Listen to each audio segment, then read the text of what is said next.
Liberation rules the nation.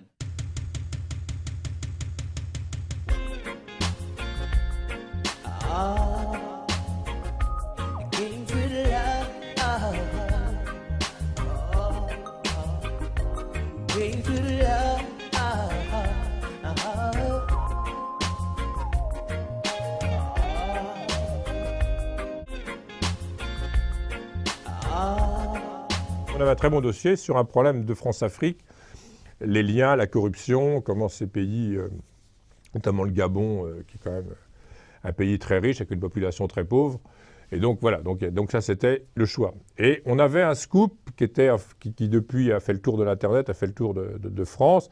C'est un cadre des services numériques de TF1 qui, dans un mail à sa débutée, il habite au 17e, Madame de Panafieux s'oppose, dit cette loi Hadopi, c'est pas bien. Panafieux dit oh là là, ces arguments sont pas mauvais, demande à sa collègue du ministère de la Culture Albanel de présenter un contre-argumentaire. Le mail est envoyé délibérément apparemment par les gens d'Albanel à TF1 qui vide le gars.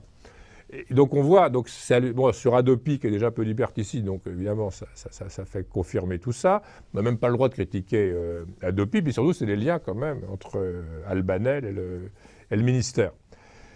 Et TF1, donc quand même un ministère, quand même quelque chose qui nous représente, nous tous les citoyens, peut dénoncer un citoyen à son employeur. C'est quand même, on est très gros. On l'a pas tout à fait saisi comme ça. C'est toujours plus facile, comme je vous disais tout à l'heure sur la grève porcine, on est toujours plus malin le lendemain. On est toujours plus... Bon, évidemment qu'on a vu, on l'a bien vendu, on l'a mis en une, ça a été beaucoup repris aux radios le matin. On n'a pas bien... C'est difficile, parce qu'on est tout seul, on a ce scoop, et après, les informations, elles ont leur vie, elles ont leur propre vie. Albanel s'est très mal défendu, les Bloch, les députés socialistes l'ont interpellé au ministère. Donc l'histoire a pris une ligne à elle. C'est la première explication. La seconde explication, c'est quand on est tout seul sur une histoire très grosse, parfois on a une petite main, on hésite, on se dit... Est-ce qu'on va balancer ça? On avait totalement confiance, évidemment, c'était béton, hein, on avait tous les éléments, tout ça. Mais parfois on se dit, oh là là, on va être tout seul. Et souvent, alors bon, c'est le cas extrême. Souvent c'est plus facile, ce que je dis, d'avoir tort avec tout le monde que raison tout seul. Alors là, on n'avait pas tort de faire France-Afrique. Mais c'est parfois un peu, un certain culot. Mais je pense qu'on ne l'a pas eu. On aurait dû avoir le culot en disant, c'est une grosse affaire, c'est une vraie, c'est vraiment odieux, c'est un vrai scandale. Cette histoire de vider quelqu'un, et surtout le fait que quand même que le corbeau, ce soit le ministère de la Culture qui le fasse, c'est énorme, c'est énorme. Rétrospectivement, oui, on a eu tort, je pense. Liberation rules the nation.